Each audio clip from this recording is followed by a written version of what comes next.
Малку надежи за брзо формирање влада донесоа вчерашните парламентарни избори во Бугарија, што ги сведува на теорија можностите за брза деблокада на евроинтеграцијскиот процес на Македонија. Традиционалниот политички естаблишмент загуби, а добија така наречените протестни партии кои застанаа за демонстрациите против долгогодишното владење на Бојко Борисов.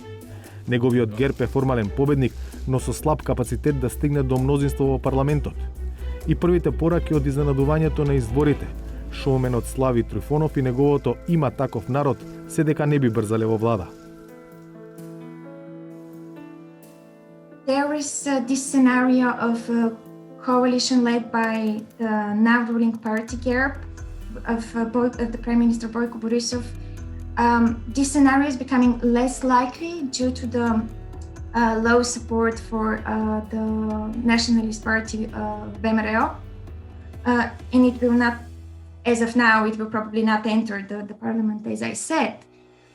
Another support that might come for GERB is from the Movement for Rights and Freedom, but its result is again lower than the traditional it gets. If it materializes, it is important to point that it can spark societal dissatisfaction and further loss of trust in the institutions. Има многу лесни математики ако се концентрираме само на бројките, меѓутоа ако ги гледаме политичките програми, ставовите искажани и така натака, ќе биде многу тешко. А ако знаеме во какви услови се одржува изборите со сите протести кои што се случуваа низ Бугарија, каква е позицијата на актуелниот премиер Борисов во новиот состав на парламентот, мислам дека ќе биде многу потешко да се направи влада. Expert technocratic government. Just to give you an example, there is such technocratic government currently in Italy led by Mario Draghi. But such a government would be limited in time and in its tasks to be fulfilled. It will basically have to take urgent decisions on urgent matters and to resolve pending challenges, currently being the pandemic crisis. За Борисов тоа воопшто не е туѓо. Напротив, го има направено во неколку наврати во минатото. Се има повлечено известен период за после тоа да направи добар резултат на изборите. Веројатно тоа и е надежта која што ја има за некаков добар изборен резултат. Third scenario, which would be a coalition around the protest parties. This will depend on the actions of the second largest party. There is such a people, is they're receiving the support of around 18-19% of the voters.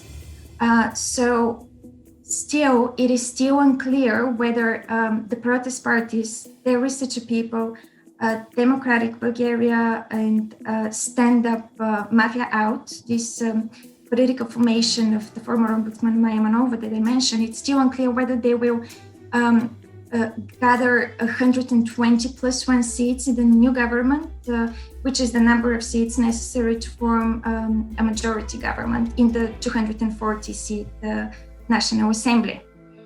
In case this coalition is formed, it will have to receive support by some of the other parties.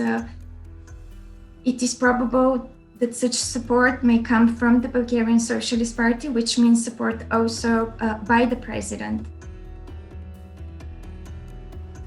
Експертска влада со временски програмски ограничен мандат најверојатно ќе значи дека тешките политички прашања како оние со Северна Македонија ќе бидат ставени на стендбај. Тоа повлекува ново одлагање на и онака одложениот старт на пристапните преговори на Северна Македонија со Европската Унија. Опцијата Борисов да ја задржи власта е можеби добра од аспект на односите Софија-Скопје, но таа засега е малку веројатна. Непознаница е што би значило за Македонија ако Слави Трифонов и неговото популистичко движење успее да формира влада. But given the fragility of the political landscape in Bulgaria that I described not only now but throughout the past year, it is probable that these unresolved issues between Sofia and Skopje will remain in place for some time. The position of some of the protest parties on these issues is kind of uncertain, but we should not forget that the position of the Bulgarian government was supported by many of the political formations. And as I said, if we have a broad coalition around the protest parties, a lot of compromises will have to be made. Не треба да очекуваме, не знам колку многу поместувања во однос на македонското прашање или пак на односите со нашата држава. Во предизборниот период сите политички групации беа исклучително остри на ова прашање. Вчера, ако не се лажам, повторно го споделија статусот на Слави Трифонов за нашата држава и за односите со нашата држава. Ми се чини дека нема да биде едноставно. Единствената надеж која што би требало да ја имаме како граѓани на државава е да се надеваме во некое чудо кое што веројатно многу потешко ќе се случи. Very important factor will be the upcoming presidential elections in Bulgaria, which are scheduled for the fall of 2021. As we saw, the president played an important role in these issues between Sofia and Skopje. So I would say that the most important question with regards to the bilateral outstanding issues would be whether the president will change his position on the issue. And just to remind that the current president, Rumen Radev, is eligible for re-election. Следуваат комплицирани и неизвестни преговори за тоа како ќе изгледа идната влада во Бугарија. Не се исклучуваат ниту нови брзи избори. Едно е сосема сигурно. Македонија од денеска не влезе во нова динамика на односите со Бугарија, како што пред 2 дена најавуваше шефот на дипломатијата. Прашање е дали тоа ќе биде воопшто можно во блиска иднина. Оптимизам е потребен, но реализам главно ги движи меѓународните односи.